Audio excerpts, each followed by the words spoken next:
bora mergulhar de cabeça numa das maiores maravilhas da engenharia biológica, as nossas articulações.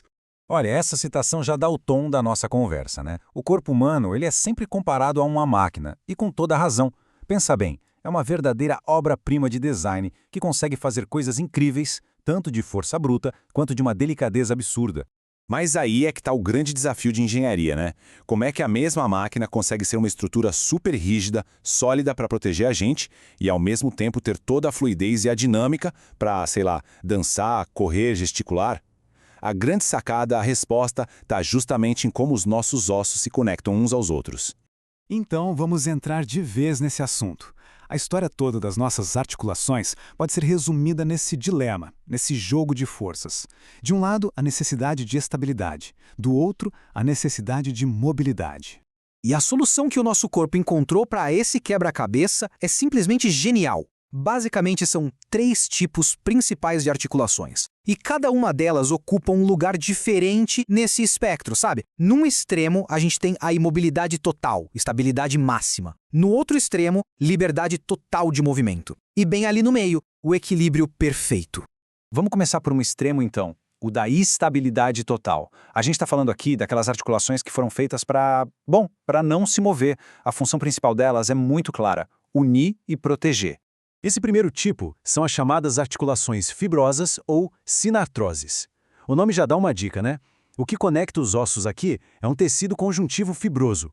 A ideia é essa mesma, criar uma união super sólida, quase como se os ossos tivessem sido colados um no outro. E dentro desse grupo a gente tem 3 especialidades. Primeiro, as suturas, que são aquelas que unem as placas no nosso crânio, sabe? Depois tem as gonfoses, que é o jeito único como os dentes ficam presos na mandíbula. E por fim, as sindesmoses, que mantêm ossos longos, tipo o rádio e a una no antebraço, bem juntinhos, lado a lado. Percebe? Em todos esses casos, o design é todo pensado para estabilidade. E o mais legal é ver como a estrutura reforça essa ideia visualmente. Dá uma olhada nessas linhas todas irregulares do crânio. Elas foram feitas para se encaixar como um quebra-cabeça, perfeitamente. E o jeito que o dente fica ali, assentado no osso, é literalmente uma arquitetura da imobilidade. Beleza, agora vamos sair do extremo da rigidez e caminhar para o meio do caminho, para o meio do espectro. Vamos ver como o corpo acha aquele ponto de equilíbrio. Aqui o objetivo muda um pouco, é permitir um pouquinho de movimento, mas sem abrir mão da força, da estrutura. Essas são as articulações cartilaginosas, ou anfiartroses. E de novo, o nome já entrega tudo. O tecido que está unindo os ossos aqui é a cartilagem, e ela funciona como um amortecedor, sabe? Flexível, mas ao mesmo tempo muito resistente. A gente tem basicamente 2 tipos aqui, e a grande diferença entre eles é o tipo de almofada, o tipo de cartilagem. De um lado, a sincondrose, que usa uma cartilagem mais lisa, a hialina, é o que a gente encontra nas costelas. Do outro lado, a sínfise, que usa uma fibrocartilagem, que é bem mais parruda, muito mais robusta. Perfeita para quê? Para aguentar o tranco, para absorver impacto lá na nossa coluna e na pelve. E isso mostra de um jeito incrível como a função acontece no dia a dia. Aquela pequena flexibilidade que a gente tem nas costelas é o que permite que o nosso peito expanda para a gente respirar. E aqueles discos entre as vértebras são eles que deixam a gente andar, correr, pular, absorvendo o impacto a cada passo. É a pura engenharia do equilíbrio em ação. E agora a gente chega no grande final da nossa jornada, no outro extremo do espectro, o da mobilidade máxima. Agora sim a gente está falando daquelas articulações que nos dão aquela amplitude de movimento incrível que a gente tanto associa ao corpo humano. Sejam bem-vindos ao mundo das articulações sinoviais, as diartroses. Elas não só são as mais comuns no nosso corpo, como são, de longe, as mais complexas e as mais dinâmicas de todas. O grande segredo aqui é uma estrutura chamada cápsula sinovial. Pensa num sistema super bem projetado. As pontas dos ossos são cobertas com uma cartilagem bem lisinha.